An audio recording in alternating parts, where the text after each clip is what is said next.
మూడవది ఈ మహాత్మా గాంధీ అది కేఎల్ఐ ప్రాజెక్టుకు సంబంధించి కెనాల్స్లో శ్రీశైలం నీళ్లున్నా ఈ మోటార్లు పంపింగ్ చేసిన నీళ్లు ముందుకు పోయే పరిస్థితి లేదు. అంటే మొత్తం టోటల్గా కాలువలు పూడిపోయి జమ్ము వెలిసి చెట్లు వచ్చి నాసు వచ్చి ఒక చుక్క నీళ్లు బయటకు పరిస్థితి లేదు. సో ఈ కెనాల్స్ కూడా ఈరోజు మొదలుపెట్టినాం. ఈ కెనాల్స్ కేఎల్ఐ కెనాల్స్లో ఎదురు ఉన్నటువంటి ఆ జమ్మును ఇతరత్ర అధికారులకు చూపించి దీన్ని తక్షణమే ఎస్టిమేట్ చేసి ఆ జమ్మును తీసేసేటువంటి కార్యక్రమం చేయాలి. చేస్తేనే ఒక మొత్తం టోటల్ కలవకుర్తులు అంటే ఇలా కొల్లాపూర్ అయినా నాగర్కర్నూలు అయినా అచ్చంపేట అయినా కలవకుర్తి అయినా ఈ జూరాల కలవకుర్తులు లిఫ్ట్ స్కీమ్ అట్లాగే భీమా నెట్టెంపాడు సంబంధించి అటు గద్వాల మక్తల్ వనపర్తి ఈ నియోజకవర్గాలకు కూడా వీటన్నిటి కూడా మొత్తంలో ఎక్కడ జమ్మున్నా తీసేసే ప్రయత్నంలో భాగంగా దాన్ని అంచనా వేసి చేయమని జరిగింది. నిన్న నాగర్కర్నూలు జిల్లాలో ఉన్నటువంటి 4 నియోజకవర్గాల పరిధి ఉన్నటువంటి గౌరవ శాసనసభ్యులు వంశీకృష్ణ గారు, కసిరెడ్డి నారాయణ రెడ్డి గారు, అట్లాగే మన డాక్టర్ రాజేష్ గారు అందరం కలిసి కలెక్టర్ గారి ఆధ్వర్యంలో అది సమీక్ష నిర్వహించడం జరిగింది.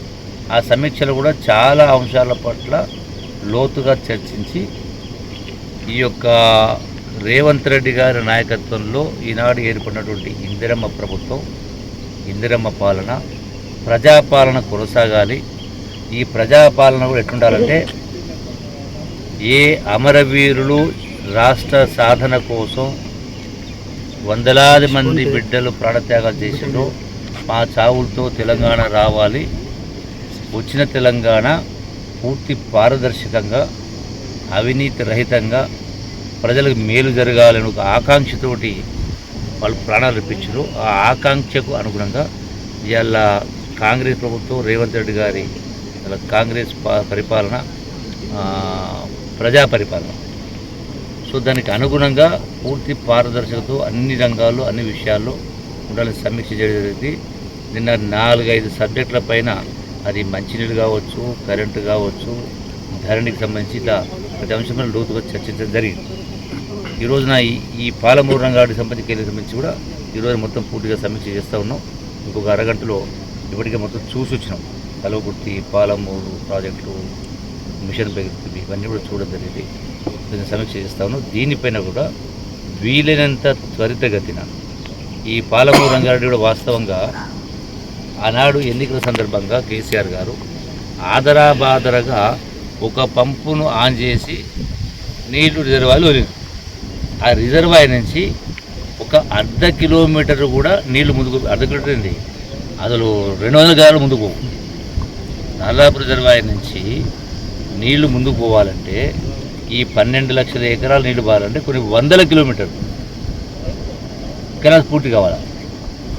అసలు కొన్ని అయితే శాంక్షనే లేవు, ఎక్కడ కూడా కెనాల్స్ శాంక్షన్ లేవు, ఎక్కడ కూడా మెయిన్ కెనాల్ శాంక్షన్ లేవు, డిస్ట్రిబ్యూటర్స్ లేవు, మైనర్స్ లేవు, వాళ్ళు శాంక్షనే ఇవ్వలే. ఈ పంపు చేసిన నీళ్ళు కరెక్ట్గా ఇప్పుడే చూసినాం 100 మీటర్లు కూడా దాటి ముందుకు పోయే పరిస్థితి లేదు. దాన్ని ఇప్పుడు కెనాల్ బ్లాస్టింగ్ కాబట్టి మొత్తం కూడా బ్లాస్టింగ్ చేసి కెనాల్ తీసి చేస్తే ఒక మాసంలో 2 మాసాల్లో 3 మాసాలు పూర్తి చేస్తే అప్పుడు ఆ నీరు ఏదుల రిజర్వాయర్ కూడా పోతాయి. ఆ తర్వాత వట్టెం. ఇట్లా చాలా పని ఉంది. ప్రాజెక్టు మొదలుపెట్టి ఆ రోజున నేను కూడా ఆ ప్రభుత్వంలో మంత్రిగా ఉన్న 2014లో తెలంగాణ వచ్చిన తర్వాత భూత్పూర్లో ఆనాడు కేసీఆర్ గారు పూర్తి చేసుకుని కట్టిస్తాడు. 2014-24 వచ్చి 10 సంవత్సరాలు ఒక 100 మీటర్లు నీళ్ళు పోయే పరిస్థితి లేదు. సో కాబట్టి దీన్ని ఈ రోజున త్వరితగతిన పూర్తి చేయించి దీనికి సంబంధించిన మంత్రి ఉత్తమ్ కుమార్ రెడ్డి గారితో ఉదయం మాట్లాడడం జరిగింది. వచ్చేటువంటి వారం 10 రోజుల్లో వారితో కూడా మాట్లాడి వారిని కూడా తీసుకొచ్చి సంబంధిత ప్రిన్సిపల్ సెక్రటరీ వచ్చి ఇంకా కొన్ని అంశాలపైన నిర్ణయాలు తీసుకోవాల్సి ఉంది. సో వాటికి నివేదికలు ఎస్టిమేట్ తయారు చేసి వాటిపైన పూర్తిగా సమీక్ష చేసి వీళ్ళని తొందరగా ఈ మహాత్మా గాంధీ కల్వకుర్తి ఎత్తిపోతల పథకం కింద ఉన్నటువంటి 4,50,000 ఎకరాలు నీళ్ళు ఇవ్వాలి. కానీ దానికి అనుగుణంగా గత ప్రభుత్వంలో 1,00,000 ఎకరాలు అదనంగా శాంక్షన్ ఇచ్చుకుంటూ పోయారు, కానీ నీళ్లు పంపింగ్ మాత్రం లేదు. అదనంగా మోటార్ లేదు, అదనంగా కెనాల్ లేదు. సో అది అంటే అస్తవ్యస్తంగా ఉంది.